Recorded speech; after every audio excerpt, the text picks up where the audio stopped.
So today we're talking about the difference between JPEG and RAW, and what should you use to shoot as an African photographer.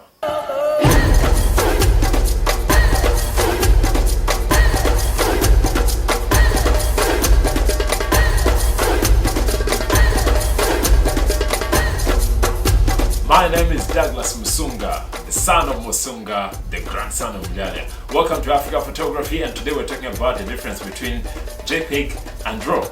What should you use to shoot? As a photographer, when I started out, I was shooting all my pictures in JPEG. But as I progressed and learned a little more as a photographer, I decided to shoot all my pictures in RAW. And here's the reason why I decided to change from JPEG to RAW. JPEG is a picture format that is used on most devices. When you take a picture on your phone or on your camera, many times it will be saved as a JPEG. Now, JPEG is actually a compressed format where everything is almost flattened out depending on the picture style that the camera has given to that picture. So you don't have a lot of information to work with in case you decided to do a little more post-processing on that picture. On the other hand, RAW operates in a very different way. A RAW picture file is what we would compare to a negative that was used in the analog cameras back in the day. This is my beloved Canon Detomatic, and this is an analog camera which uses a film inside it, what you call the negative. If you take out this film, now this is an old messed up one, but this is what these cameras used to use. So you can compare this to shooting in RAW.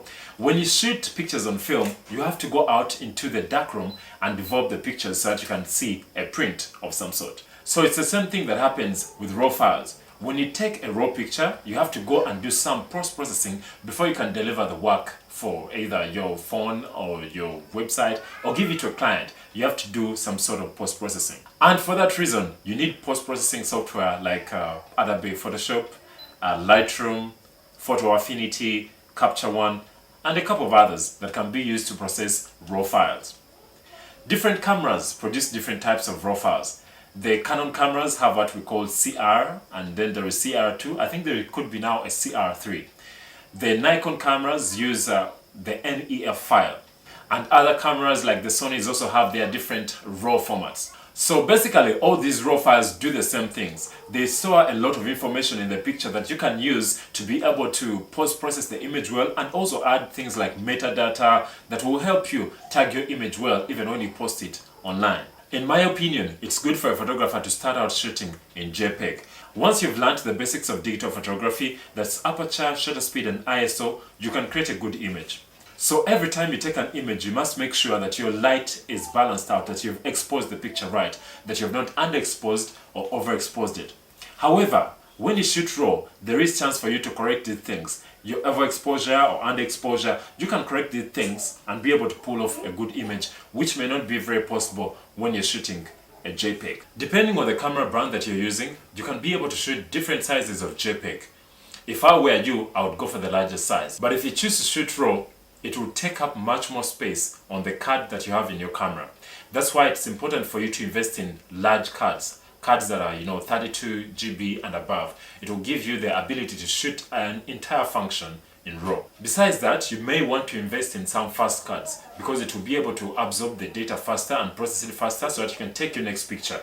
But we'll talk about cards in another video. In a country like here in Uganda, you find a lot of people who use JPEG files, and for some people, they have no other way out. For example, in Uganda, we have people who commonly call the paparazzi. So they come to a wedding, take pictures randomly, go print them very fast, and try to come back and sell to the people. Sell as many pictures as they can. So they do not have the time to do proper post-processing. So they don't have the opportunity to actually shoot in RAW. It doesn't make sense to them.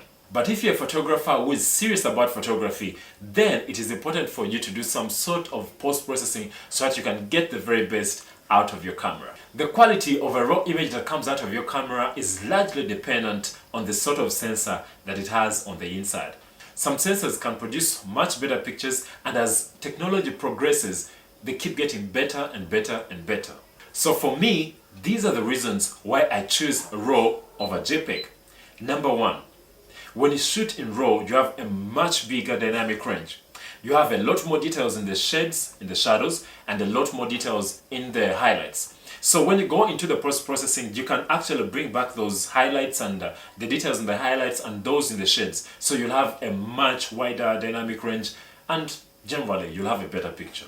You can also do a lot more tweaking when you go into the post-processing. You can work on a lot of adjustments. You can adjust your contrast, your sharpness, the colors, and actually even the color space. Whether you're just shooting simply, sRGB or Adobe RGB, you can change all those things when you are working in RAW. When you're shooting RAW, you also have the opportunity of saving in different file formats. You can save as a JPEG, you can save as a PNG, you can save a TIFF, that is TIFF. You can save a GIF.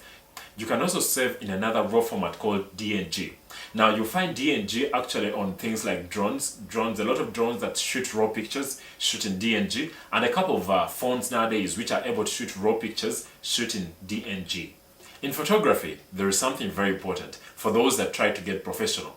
There's something we call meta tagging. When you shoot a RAW file, you're able to do meta tagging and you can put a lot of information in a file. Actually, you can see a lot of information in the RAW file format. You can see, the date the picture was taken, the camera that took the picture, and a lot more other metadata like, if the person put into the camera, the person that shot the camera, and actually you can add a lot of metadata in the post-processing. So when you export a picture and put it, for example, online, and someone did a Google search, your picture could actually come up. If they Googled your name and your photographer and you put it as part of your metadata, your picture will actually show up. So that kind of metadata is very important. And when you get into things like copyright, it comes in very, very handy. So someone can know this picture was actually taken by Douglas and not anyone else. So generally, the quality of the image that you're getting out of a RAW file is much, much better than shooting JPEG. I'll put two examples here of the same picture that I took in JPEG and took in RAW. So you try to see what the difference is. Okay, so I'm outside here, just outside my house. It's about 8:30 in the morning, and it looks like we're gonna have a bit of rain. We're here in Uganda, Kampala, and the neighborhood is called Ntinda. So I'm just going to take a picture of an old flat. If you can see it just in the back there, I'm going to take a picture of that, and I'm taking it both as a JPEG and a RAW file, and I'm going to throw the same exact settings on it in Lightroom. So we'll see what that gives to us. We'll see that there is a difference, or maybe you'll be able to tell yourself that there's a difference when you shoot in JPEG and when you shoot in RAW. This picture was taken as a RAW file and then post-processed to be able to give it this particular look.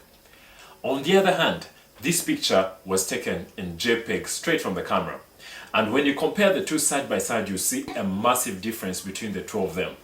So as a photographer, I believe when you're starting out, it's good for you to shoot your pictures in JPEG. But as you learn the craft and improve your game, it's good for you to move on from JPEG to RAW files. The RAW files contain a lot more data that you can be able to use to tweak your pictures to get the very best out of your camera. If it was recording music, you would compare this to recording a WAV file, that's WAV, as compared to recording an MP3. When you record a WAV file, you have a lot more information that you can work with. It's the very same thing that works with photography. For me as a photographer, those are some of the reasons why I moved on from shooting in JPEG as opposed to shooting in RAW.